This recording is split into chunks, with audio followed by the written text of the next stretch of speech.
మిత్రులందరికీ నమస్కారం. సో ఈరోజు చాలా రోజుల తర్వాత ఫ్రెండ్స్ నేను ఇడ్లీ తింటున్నాను. అంటే అప్పుడప్పుడు చీటింగ్ డైట్ అని అంటాం కదా, ప్రాణాహారం తినుకుంటూ. కానీ వాస్తవానికి ప్రాణాహారం తినకపోతే మనసులో ఎక్కడో బాధ అయితే ఉంటుంది.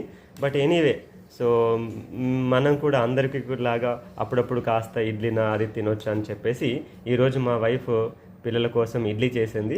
సో కాబట్టి ఇడ్లీ విత్ చట్నీ, మునక్కార పొడి, తర్వాత సాంబార్, మునక్కాయ, సోరకాయ వేసుకొని తింటుంటే అద్భుతంగా ఉంటుంది ఫ్రెండ్స్. మరి ఈ టేస్ట్ అయితే మన తెలుగు వాళ్ళకి తెలియని వాళ్ళు ఎవరు ఉండరు, అందులో డౌటే లేదు. కానీ ఈ ఇడ్లీ మీరు అనుకునే ఇడ్లీ మాత్రం కాదు మిత్రమా. చూడగానే మనకు రంగు, రుచి, వాసన మూడు తెలుస్తున్నట్టున్నాయి, ఎందుకంటే మూడే ఇడ్లీలు ఉన్నాయి అందులో.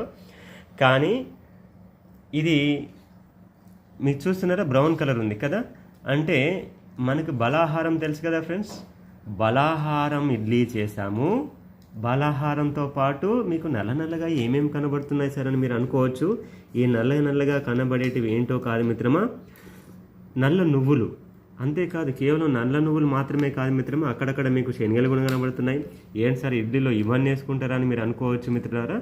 కానీ విత్ బలాహారం with sprouts idli friends. For example నేను ఈ ఇడ్లీని ఒకసారి చూపిస్తున్నాను. వావ్, చూడండి ఫ్రెండ్స్, ఇందులో ఏం వెళ్తున్నాయి? స్ప్రౌట్స్ కనబడుతున్నాయా? స్ప్రౌట్స్ కనబడుతున్నాయా? పెసర్లు, స్ప్రౌట్స్ ఉన్నాయి, అన్నీ ఉన్నాయి ఫ్రెండ్స్ దీంట్లో.